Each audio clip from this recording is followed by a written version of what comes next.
Romanos capítulo 13. Que todos estejam sujeitos às autoridades superiores, porque não há autoridade que não proceda de Deus. E as autoridades que existem foram por Ele instituídas.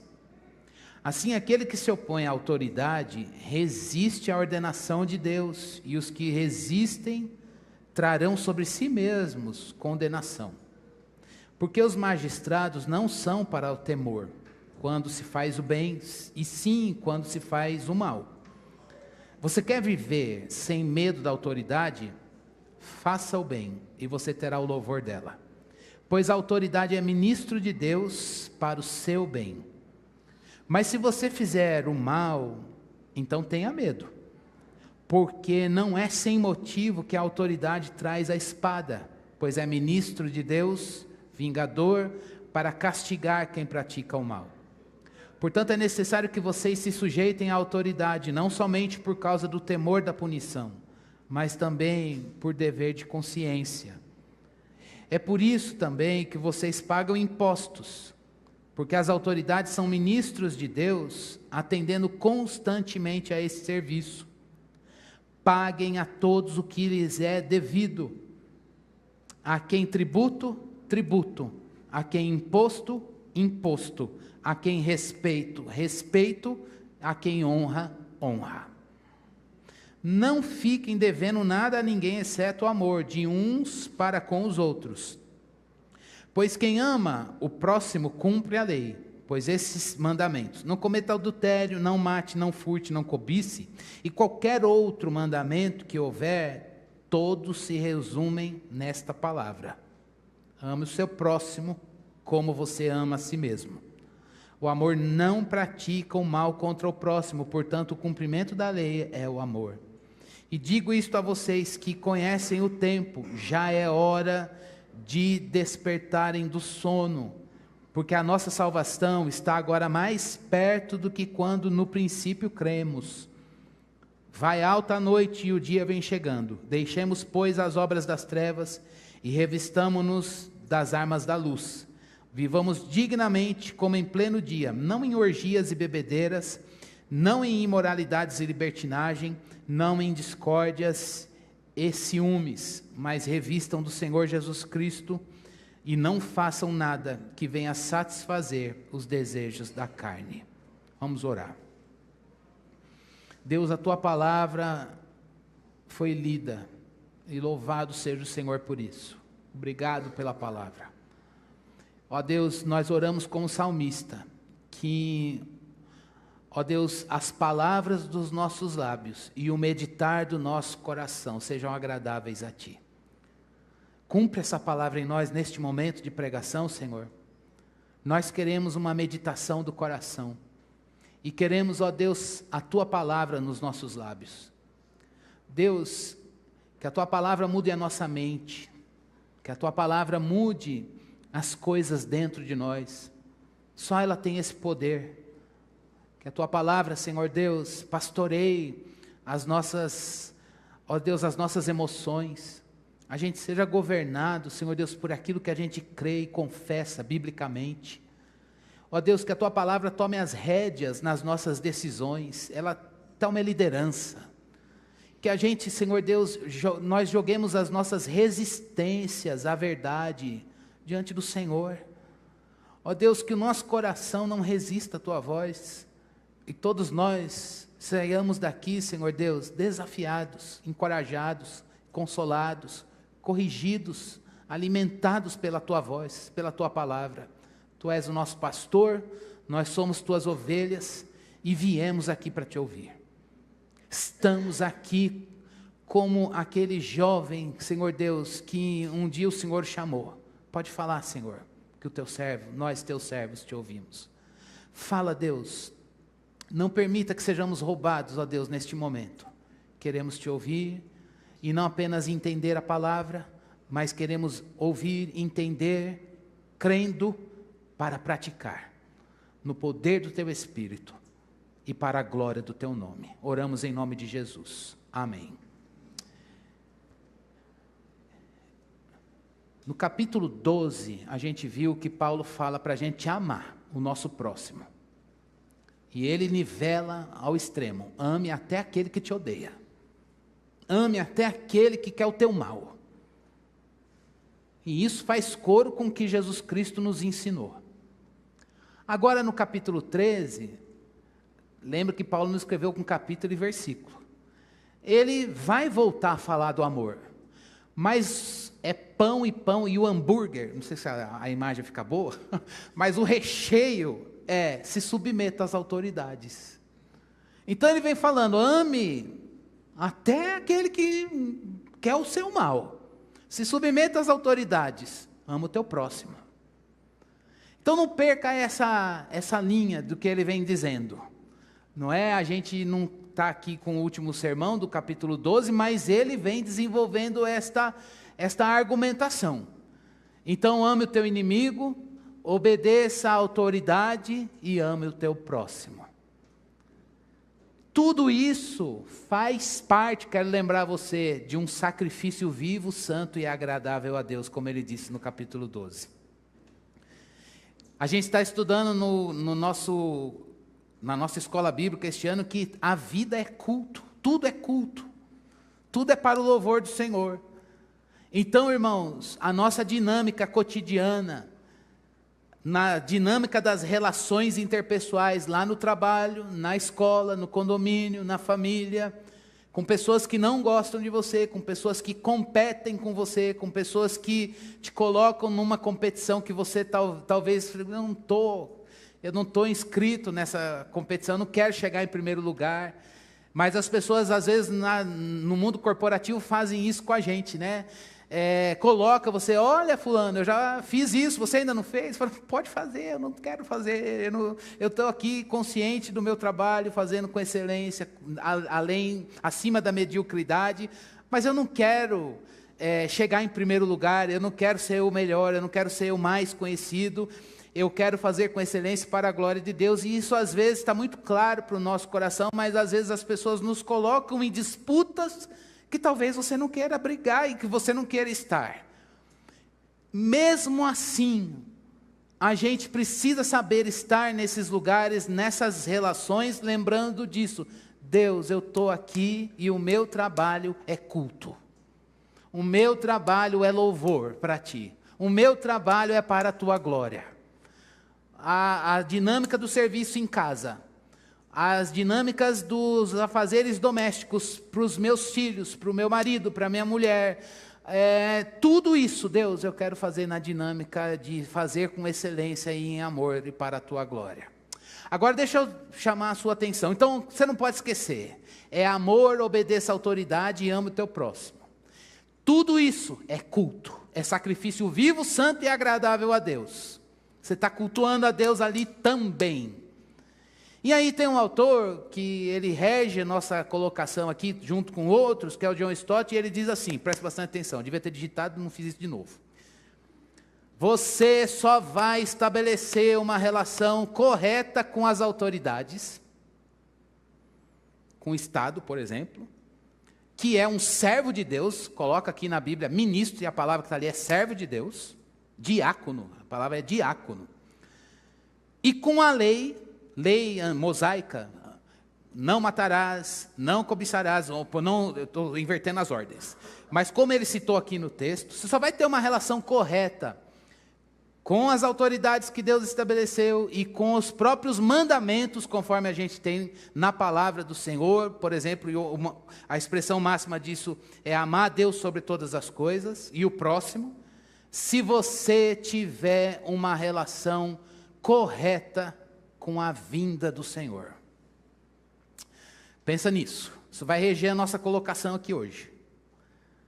O nosso relacionamento com as autoridades, o nosso relacionamento de amor com o nosso próximo, seja ele alguém amável ou alguém que não nos ama, que quer o nosso mal, é o nosso próximo e nós devemos o amor a ele.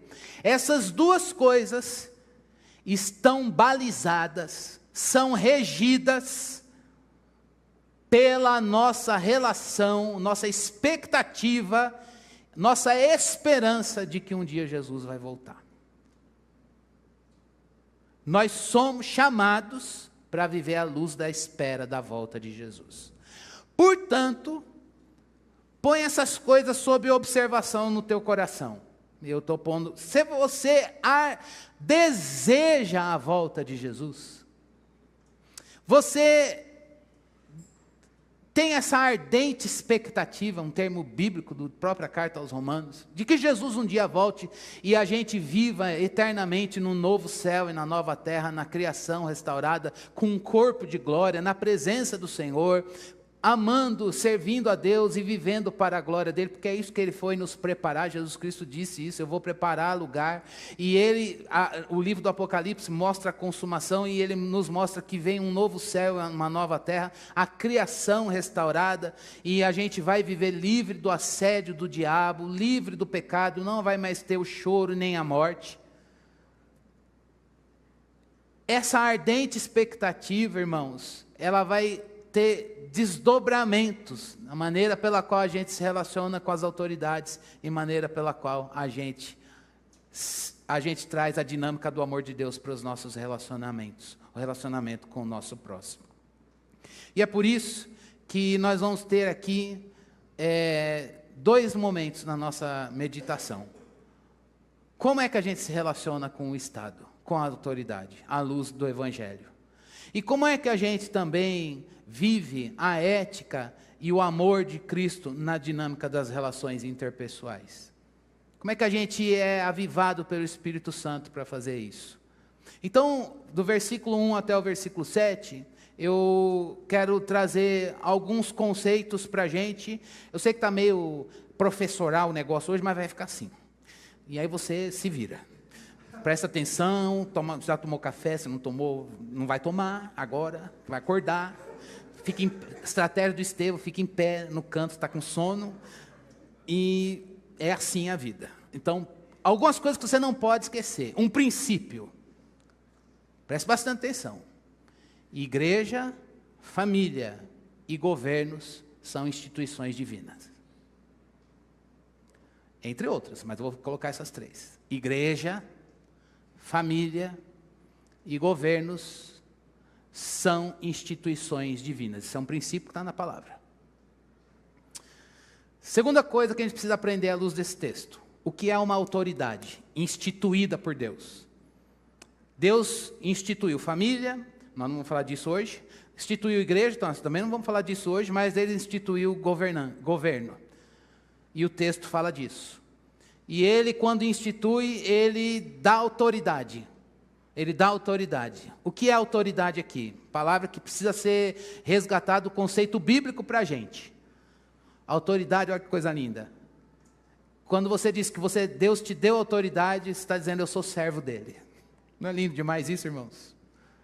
Uma autoridade instituída por Deus é serva de Deus para promover o bem e punir o mal. É serva de Deus para promover o bem e punir o mal. Que autoridade regulada. Que autoridade, que firmeza suave. Essa junção dos contrários, que coisa linda. É autoridade, mas é servo. Para quê? Servo de quem? De Deus, o Criador, aquele que é o soberano de todas as coisas. Para fazer o quê? Para prestar que serviço para Ele? O bem. E fazer na mesma proporção, corrigir, denunciar e punir o mal. Para o bem, para o bom desenvolvimento da coletividade. Então não descarta esse conceito. O conceito bíblico de autoridade é servo de Deus para promover o bem e punir o mal. Eu gosto dessa palavra, servo de Deus. Aquele que é soberano, o único soberano, que tem todo o poder. Como é que é a autoridade? Então, por exemplo, você é pai, você é mãe, você, no caso, é a liderança da igreja. Deus nos deu autoridade para fazer coisas no nome dele. O que tem que reger a nossa liderança? Serviço a Deus. Meu Deus do céu. Serviço, você é a autoridade de Deus no seu lar, na vida dos seus filhos. O que Deus quer que você faça na vida deles? Sirva a Deus, promovendo o bem e corrigindo o mal. O nosso serviço é a Ele. Então o princípio é, essas instituições foram postas por Ele. A autoridade é serva de Deus na questão do bem e do mal. E o que é sujeição? O texto fala que a gente tem que se submeter. Outro conceito que eu quero que a gente guarde aqui: sujeição é assuma o seu papel na hierarquia. Se você tem alguém que foi posto por Deus, que é servo dele na tua vida, para te dar instrução, para te conduzir, para mostrar o que é, para valorizar o bem, incentivar o bem, para corrigir e acertar as coisas que não estão indo tão bem, então se coloque na hierarquia, se coloque na relação, assuma o seu papel e saiba se colocar sobre essa autoridade servil. Então sujeição é qual é o teu lugar nessa hierarquia. Qual é o meu lugar nessa hierarquia?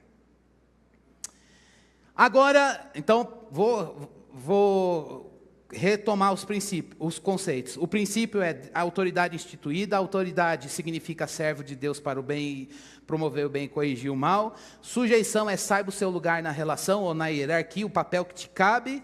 Mas tem um problema que a gente precisa considerar logo na partida. A gente vive num mundo caído. Deus criou, e as coisas que foram criadas foram manchadas pelo pecado. Então isso chegou na liderança. Isso chegou no governo. Isso chegou no exercício da autoridade. Então a gente vive num mundo caído. E aí governos, porque é o caso do texto, podem se tornar parte do problema. E não a solução. Não promover a solução. Governos podem, por causa da queda, serem imorais. E a gente precisa também olhar isso na dinâmica do Evangelho. Ficou claro, irmãos, esses 4 pontos? Porque isso aqui tem que reger a nossa abordagem do texto. A autoridade foi instituída, ela é serva de Deus para incentivar e promover o bem, é serva de Deus para punir e corrigir o mal. O lugar que nos cabe é o de submissos, e a submissão é qual é o teu papel nessa hierarquia. E lembre-se, nós vivemos num mundo caído. E tudo que foi criado por Deus foi manchado pelo pecado. E infelizmente, nós precisamos olhar assim e perceber que onde é que o pecado se manifesta em algumas coisas. Mas lembre-se disso, isso é uma perspectiva do Evangelho. Foi criado por Deus e caiu em pecado. E nós precisamos olhar e interagir com essas coisas pela ótica do Evangelho. À luz disso, qual é a dinâmica do texto para o nosso relacionamento com as autoridades? Preste bastante atenção. Obedeça e apoie, primeiro ponto. Obedeça e apoie. O que é obedecer aqui, irmãos? Agora obedecer é tenha consciência de que você, quando obedece, está cumprindo um princípio divino, é uma autoridade instituída por Deus. Mas e o pecado? Calma. Vamos começar pela ordem do texto. Obedeça. É a autoridade da família, a autoridade da igreja, a autoridade no caso dos magistrados ou da liderança no governo. Não tira esse princípio de você. Quem tem que ter esse princípio é o cristão, aguçado. Deus, a autoridade foi instituída pelo Senhor. E aí eu queria que você pensasse se, quando a gente discute as coisas de governo, a gente tem esse princípio regendo a nossa leitura. Não dá para esperar que as pessoas que não conhecem o Evangelho tenham essa informação. Não dá. E também não dá para você querer que as pessoas no mundo, que às vezes até trazem conhecimento técnico, acadêmico sobre isso, queiram olhar essa dinâmica pela perspectiva do Evangelho. Talvez uma pessoa que ia ser um estudioso da dinâmica dos governos, ele não saiba o que é pecado. E esse pontinho de dizer, olha, tem um problema que nós vivemos num mundo caído, ele não saiba disso. Quem sabe disso é você, crente. Sou eu, crente. Então a cosmovisão cristã, ela traz algumas coisas para a gente precisa fazer valer aqui. E é esse o nosso lugar aqui de fala hoje, irmãos. Então, obedeça com a consciência de que você está cumprindo um princípio bíblico. E apoie. Como que o texto diz que você tem que apoiar? Pague os impostos. Pague os impostos. Paulo inventou isso? Não, ele está explicando o que Jesus Cristo já disse. Dê a César o que é de César. Deus, até engasguei. Deus é difícil, talvez o nosso contexto grite aí, olhemos para os nossos irmãos de Roma, ou lá que viviam no primeiro século no Império Romano. Eles estavam lidando com uma situação over de impostos. Existia um imposto direto, e esse está tudo certo, existe desde sempre, chamado tributo. Tributum. Que era o quê? Você tem propriedade, paga o imposto sobre ela. Você é pessoa física e teve ganho, pague o imposto como pessoa física sobre o seu ganho. Está tudo certo. Mas os governos começaram a fazer o quê? A gente precisa aumentar a renda. Por quê? Qual era o objetivo do imposto direto? Olha, tem gente que governa ou cuida da coletividade. Eles se expõem nas trincheiras, na linha de frente. Então, eles precisam ter dedicação exclusiva para isso. E o nosso imposto vai para justamente mantê-lo lá na exposição em linha de frente que eles fazem. Mas, com o passar do tempo, surgiu um imposto indireto. Alfândega, pedágio. Então, eu comprei em um lugar e entrei no Império Romano, paga a taxa da importação. Eu circulei bens e serviços, não sei se existe ainda ICMS, existe, né?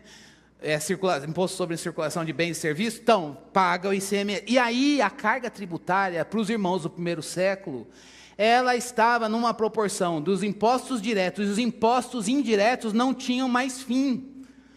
E ao ponto de, na década de 50, muita gente fazer frente ao governo violentamente para dizer, nós não vamos mais pagar nada. Paulo não está alienado desse contexto, e ele está dizendo, apoie pagando imposto. E não apenas isso, respeito e honra. Respeito e honra por quê? Porque, em tese, o governante, ele está na linha de frente, se expondo às dificuldades. Eu não sei como que o seu coração está recebendo aí, nos governos, o que passou, o que está, o que virá, o que não sei. Não sei como é que você lida com a tua carga tributária, mas a gente precisa lidar com o que a palavra diz. Obedeça e apoie. Com a consciência de que é a autoridade instituída por Deus. Apoie com a honestidade nos impostos. E não desonre uma autoridade que foi instituída por Deus. Mas, Cris, a gente vive num mundo caído. Eu sei que a gente vai chegar nesse ponto agora. Como é que a gente lida com o mau uso ou o pecado no uso da autoridade? Atos 5, 29. Vamos ler?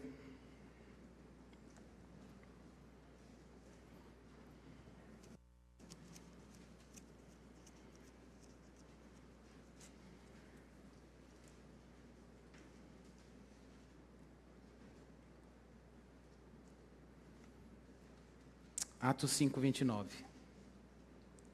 Então Pedro e os demais apóstolos afirmaram, é mais importante obedecer a Deus do que aos homens. Esse princípio da própria palavra de Deus vai reger a gente. Obedecer a Deus antes que os homens. No caso de mau uso ou de pecado no exercício da autoridade. Agora, algumas coisas que quero fazer de consideração para a gente fechar esse ponto aqui, irmãos.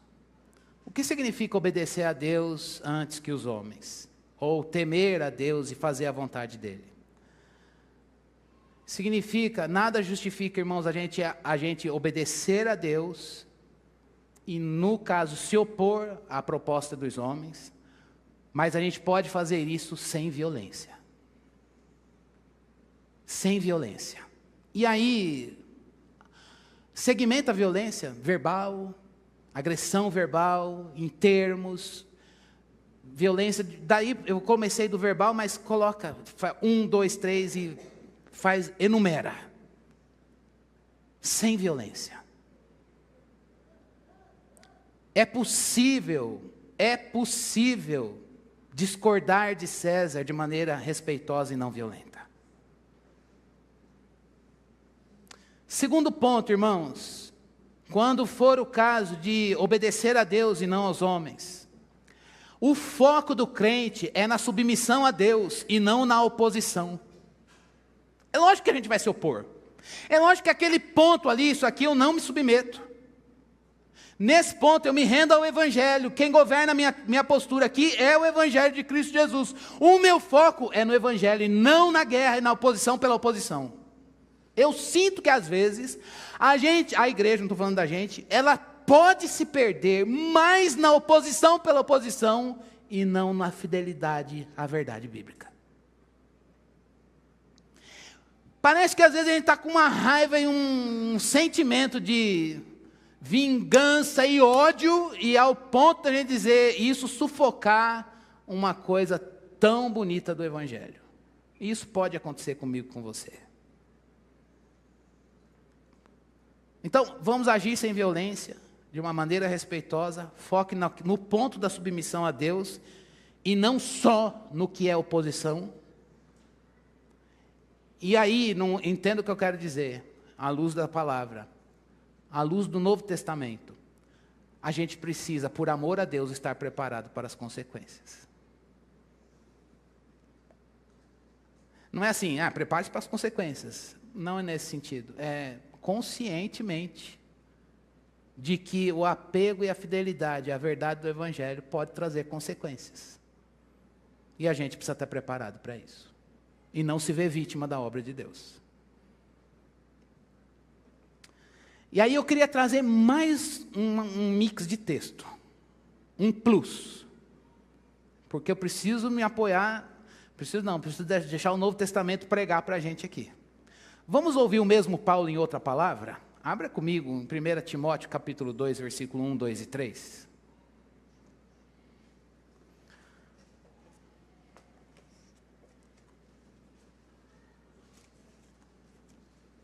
Primeira Timóteo, capítulo 2, versículo 1, 2 e 3.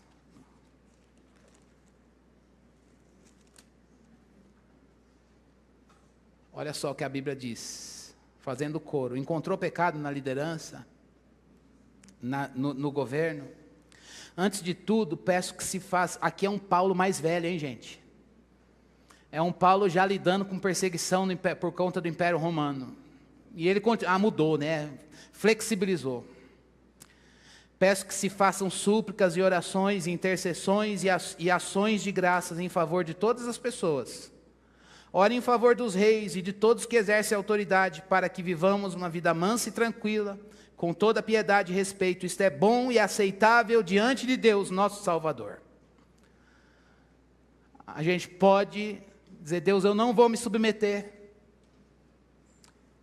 mas eu quero orar por aquele que não está cumprindo seu papel. Não é teu servo. Pecado é triste, a gente não gosta do pecado, mas a gente tem a santidade de Jesus para denunciar o pecado, com muita humildade no coração, e reagir ao pecado com santidade de Jesus, e não reagir ao pecado com pecado. E uma das reações santas a uma liderança pecaminosa é, ore por aquele que está errado. Não para que ele continue, mas ore para que Deus traga conserto.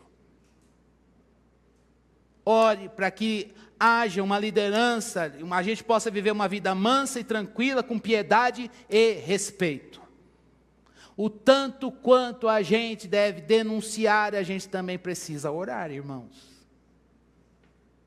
Mas vamos ouvir Pedro, e eu quero que você leia também comigo, que também faz coro com Paulo, primeira carta, capítulo 2.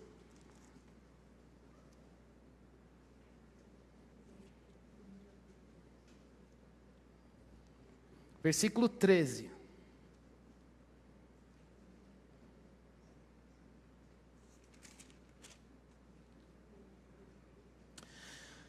Por causa do Senhor, olha a motivação que ele coloca. Por causa do Senhor estejam sujeitos a toda instituição humana, quer seja o rei como soberano, quer seja as autoridades como enviadas por ele, tanto para o castigo dos malfeitores, como para louvor dos que praticam o bem. Porque assim é a vontade de Deus, que pela prática do bem vocês silenciem a ignorância dos insensatos. Como pessoas livres que são, não usem a liberdade como desculpa para fazer o mal. Pelo contrário, vivam como servos de Deus.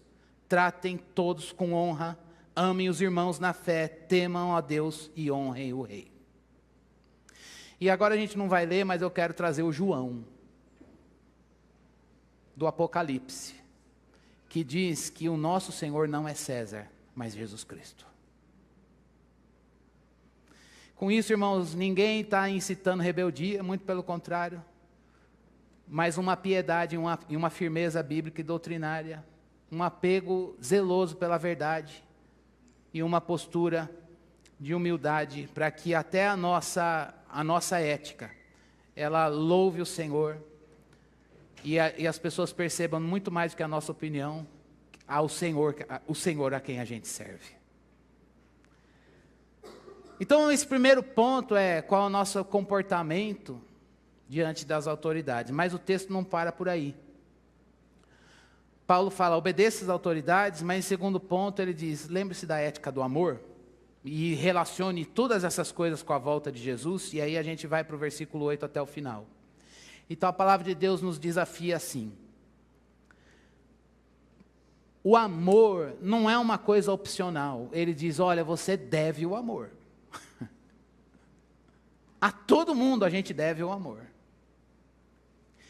E o que ele quer dizer com o deve o amor, o John Stott diz assim, você nunca vai poder dizer para alguém assim, eu já te amei o suficiente, né? Agora o amor já, chega. Dever o amor quer dizer que o amor chegou ali, ainda tem que amar mais, é a outra milha. O amor de Deus, sim. Porque o amor está balizado na entrega que Deus fez para nós, do seu Filho. Então, se você diz assim, para você mesmo, eu já amei o suficiente. A palavra para mim e para você hoje lembremos de Romanos 5, que o Espírito de Deus, ele derrama o amor. O amor de Deus é derramado pelo Espírito no nosso coração. Esse amor, irmãos, de Deus derramado pelo Espírito no nosso coração, nos dá poder para amar. Poder para amar pessoas que não são dignas de amor na tua perspectiva.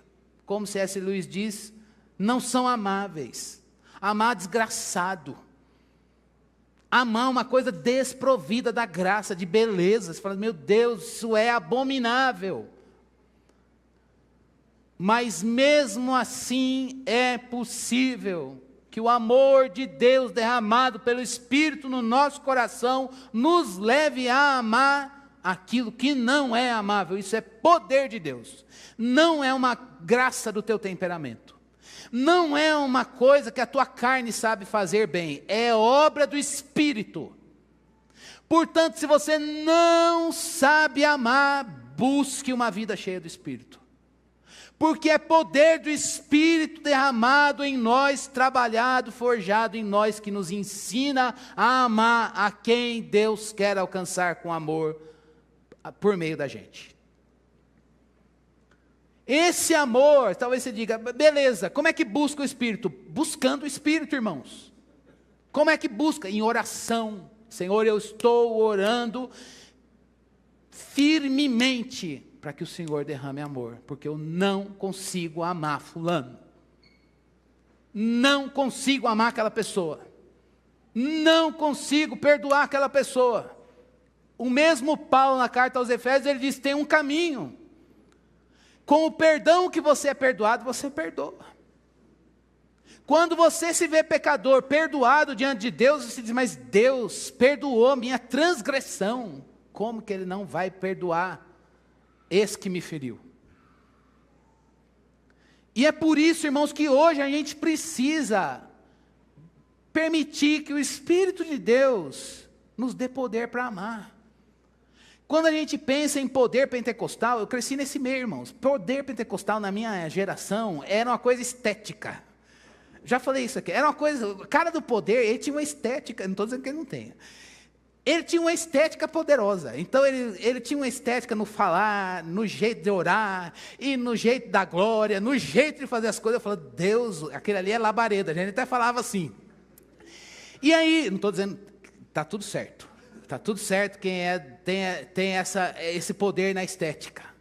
Mas Paulo, quando vai orar para a igreja de Éfeso, ele fala: eu peço que vocês tenham poder aonde, gente? No íntimo. E do íntimo transborde. Se nós queremos amar o nosso próximo, irmãos, a palavra é evangelho na vida, tudo é culto, isso é sacrifício vivo, santo e agradável a Deus. Busque o poder do Espírito aqui dentro, para que o amor de Deus seja derramado, e Ele derrama, para que você ame quem você não consegue amar. A gente precisa sair da zona de cobrança e conforto com o pecado. É assim mesmo, eu não consigo amar, e está tudo certo, e 1 ano, 2, 10, 15, e a vida vai balizada no nosso pecado. Não! Deus chega, sem pânico, sem ansiedade, sem desespero, mas eu vou perseguir esse alvo em oração. Derrama o teu amor. Eu quero me ver amado no teu plano redentor, e isso de maneira que isso transborde para o meu próximo, seja ele quem for. Não há desculpa, irmãos. Você deve amor. Eu devo amor. Essa dívida não é dívida pesada, mas essa obrigação, todos os dias da nossa vida, o Espírito tem abundância do amor de Deus para derramar no teu coração, para que você dê o amor de Cristo ao teu próximo, seja ele quem for. Ele está disponível ao cristão. Venha e receba, venha às águas. Busque e beba da fonte. O Espírito de Deus quer derramar jorrar esse amor de Deus, para que a gente alcance o nosso próximo com o amor de Deus. O reino de Deus, é o que ele vai falar, já chegou. A luz já raiou, o reino já veio a você. Jesus Cristo, o Rei dos Reis, é aquele que nos ensinou a orar. Venha o teu reino aqui, e seja feita a tua vontade aqui, como ela é feita aí no céu. O reino de Deus está dentro de você, e o Espírito de Deus quer fazer esse reino governar, Cristo, o Senhor, o Rei, reger a nossa vida.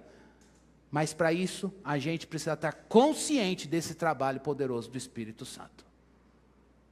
Eu quero acreditar que nós vamos sair daqui hoje, dizendo: Deus, eu quero amar melhor. Eu quero amar melhor. Se você tem uma listinha de gente que você dá desprezo, e eu também, que o Espírito de Deus me derrube da cadeira hoje, e você também, e a gente sai daqui humilhado na presença dele, dizendo: Deus, eu devo o teu amor a essa pessoa, o teu amor a essa pessoa.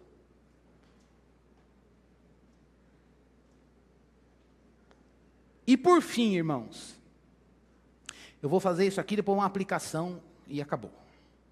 A gente precisa viver à luz da volta de Jesus. Como Paulo fala que a gente tem que fazer isso? Tire as vestes do pecado e vista-se da armadura de Jesus Cristo. Quer viver à luz da esperança, da glória de Deus, da consumação dos séculos? Tire as vestes do pecado. E ele lista como? Só uma coisa, presta atenção aqui para a gente acabar. Toda essa listinha que ele coloca é operação de um coração idólatra. Que é um coração idólatra? É um coração que coloca coisas no lugar de Deus e que não tem contentamento em Deus. Não tem contentamento, não quer ficar contente em Deus. Um coração idólatra é aquele coração que fala assim: eu não quero ter a alegria da salvação. Eu quero ter a alegria da riqueza. Quero ter a alegria do sucesso. Essas coisas não são erradas. Ele quer centralizar: não, eu gosto, vou na igreja, fazer uma campanha, Deus vai abrir a porta, vou pôr na oração, Deus vai dar a bênção, mas eu não quero ter contentamento de que Jesus morreu por mim na cruz. E esse é o meu sentido da vida. Eu quero ter alegria nas minhas realizações. E aí, se tem alguém que realiza mais que você, Deus expande, eleva o meu parâmetro, equipara o de alguém, e aí começa a competição, e começa a comparação. O Senhor fez abundantemente lá, vai fazer abundantemente aqui, e isso vai virando ídolo, vai virando ídolo, vai virando ídolo, mina o contentamento em Deus, e aí desemboca em algumas coisas assim. Primeira delas, perversão sexual. Perversão aqui, irmãos, é qualquer prática sexual fora do padrão que Deus deu, pleno, de suprimento e alegria para a gente. Por quê? Porque o sexo tem um poder de êxtase físico que aponta para a transcendência. Aponta para a transcendência. E em momentos em que a gente quer buscar sensações, a gente vai para esses caminhos da perversão. Paulo está dizendo, o sexo não é um problema, mas a perversão, o desvio e a busca de um êxtase, qualquer que seja a parte do plano de Deus, e aí isso pode se manifestar em orgia. No contexto da cidade de Roma era comum as pessoas começarem as orgias sexuais no cair do sol. E aí nos becos e ruas a coisa rolava com bebedeira e o resultado era no dia seguinte, a vida social descachada, detonada, por conta dos excessos dos êxtases. Êxtases.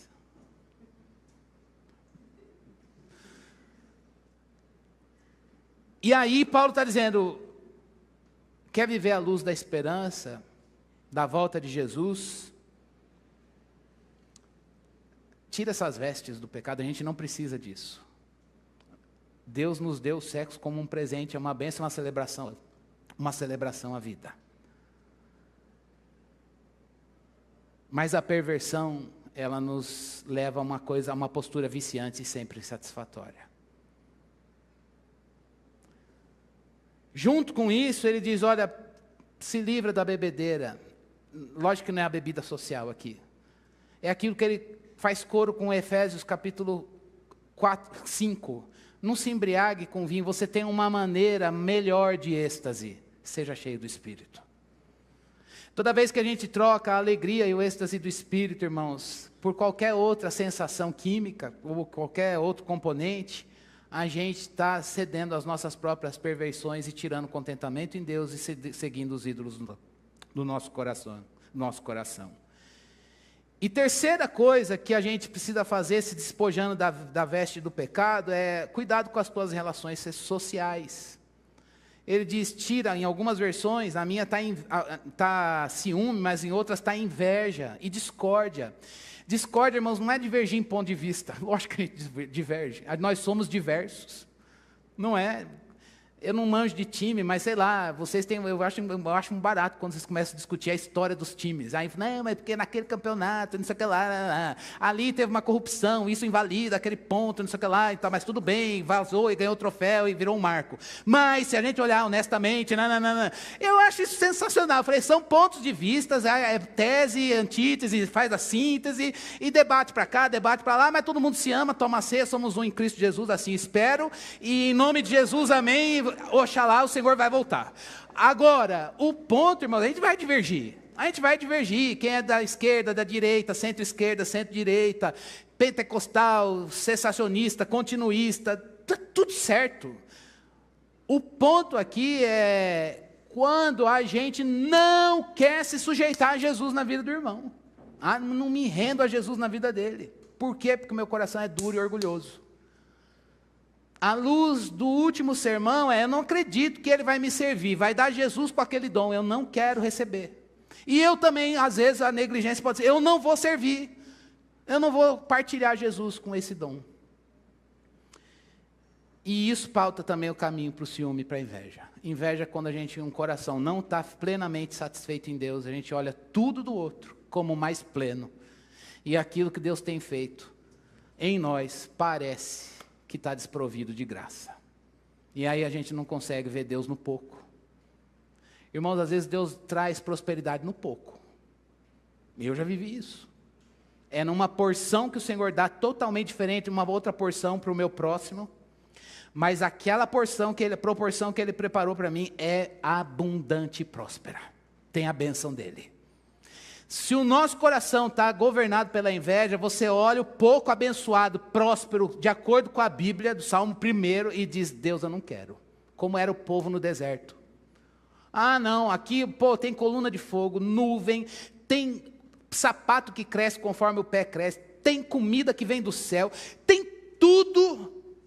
E eles, a cebola e o alho do Egito. E a sepultura, porque nós seríamos lembrados. Não entraram no descanso, porque o coração cobiça e não consegue viver em contentamento com aquilo que Deus está fazendo.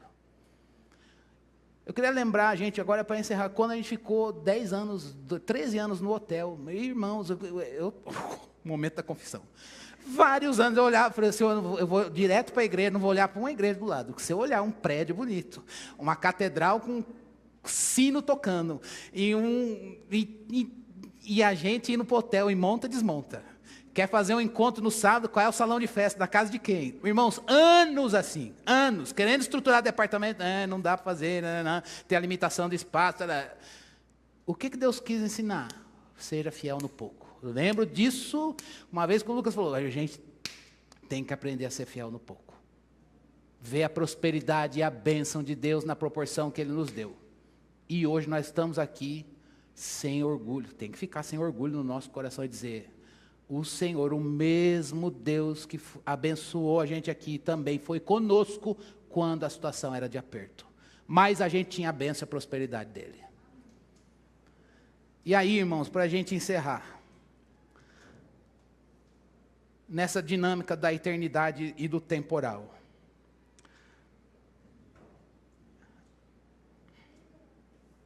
Se eu e você, a gente como igreja agora, e na dinâmica da missão,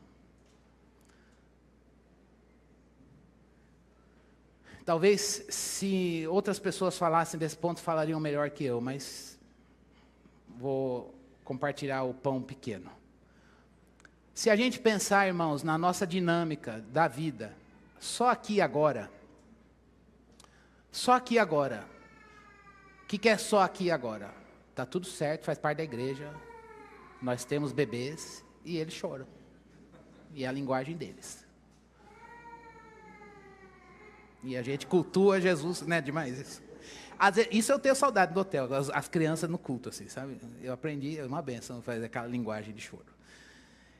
Se a gente focar na nossa ética só no aqui e no agora, e a gente quiser implantar o reino de Deus, irmãos, implantar o reino de Deus por meio do voto, da justiça social, da educação, sem conexão nenhuma com a eternidade, a gente corre o risco, irmãos, a gente precisa reconhecer, irmãos, que nós não temos esse poder.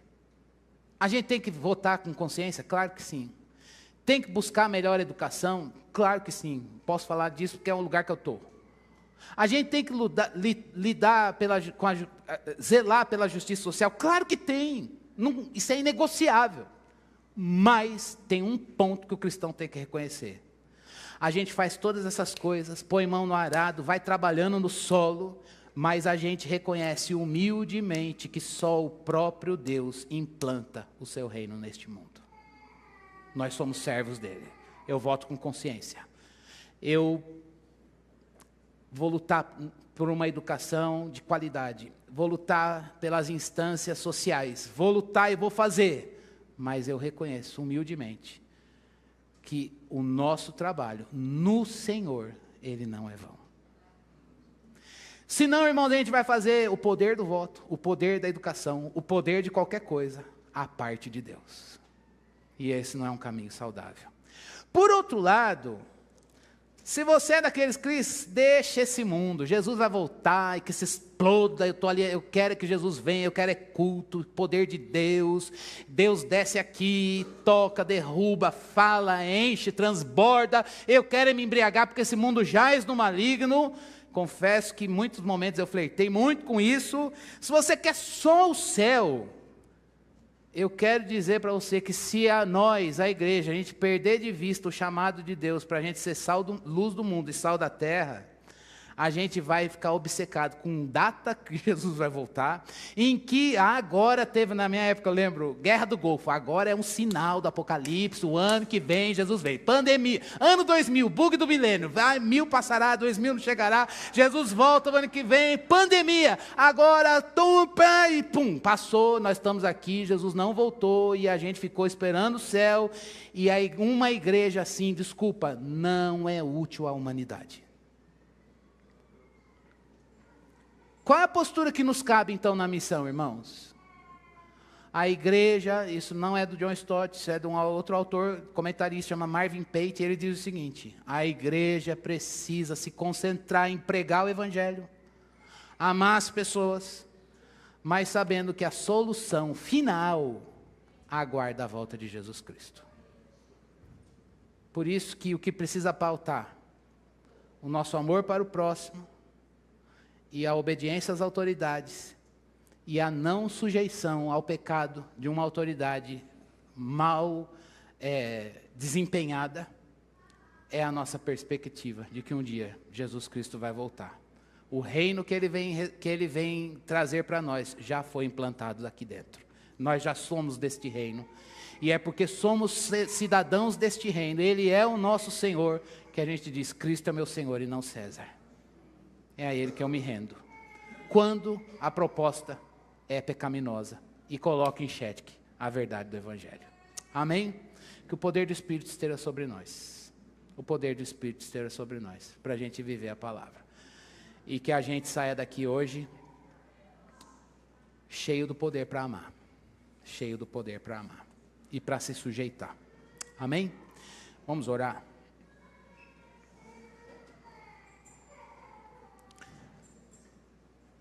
Deus, nós ouvimos a Tua voz na leitura das Escrituras. E nós pedimos, Senhor Deus, que aquilo que nos diz respeito na palavra de hoje, o Senhor nos transforme, Senhor. Se muitas vezes nós queremos o escapismo e nos negligenciamos nas discussões em que a igreja pode olhar, falar à luz do Teu Evangelho, perdão, Senhor.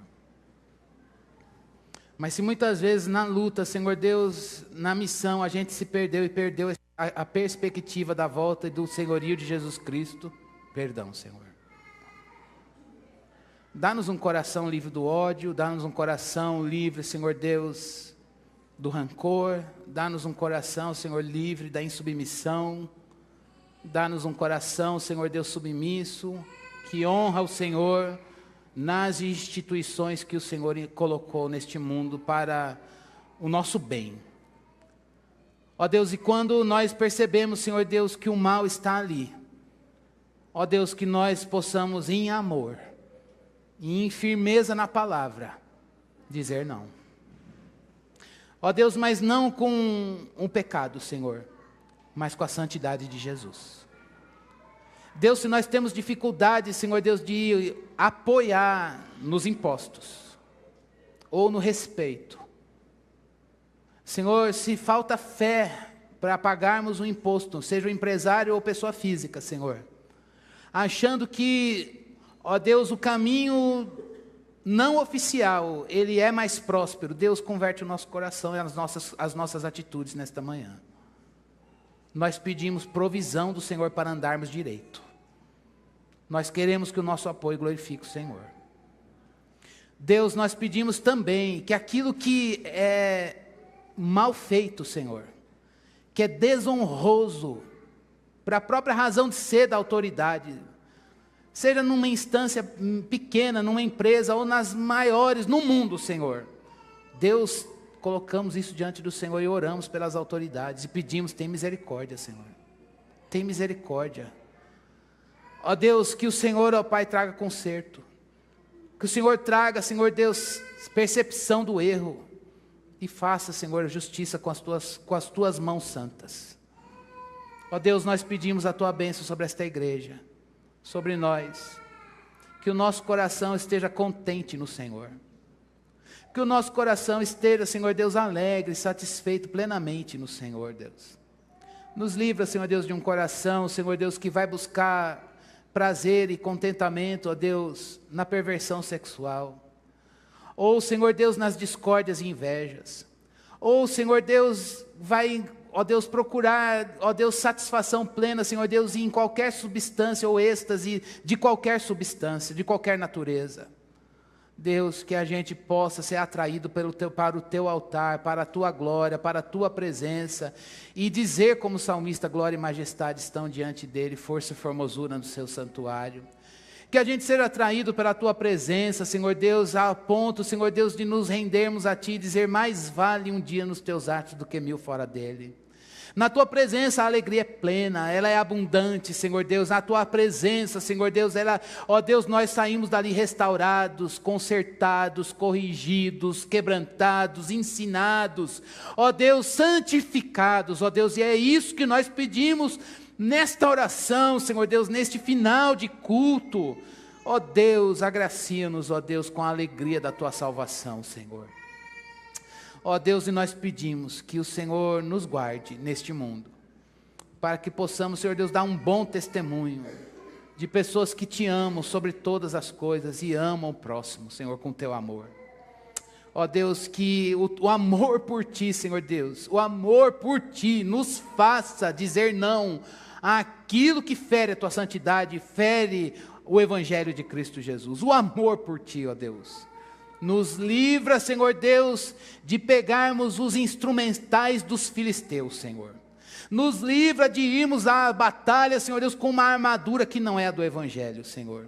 Nos livra, Deus, nos livra. Nós queremos, Senhor Deus, nos revestir de Cristo, da armadura do Cordeiro de Deus, manso e humilde de coração, Senhor. Queremos, Senhor Deus, lutar, Senhor Deus, sabendo que as armas da nossa milícia não são carnais, elas são espirituais, Senhor. É o Evangelho de Cristo Jesus. Ó Deus, obrigado.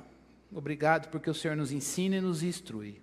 Queremos ser alunos obedientes, ensináveis, moldáveis, que reproduzem, ó Deus, o teu ensino na vida. É a nossa oração no nome do teu Filho Jesus. Amém.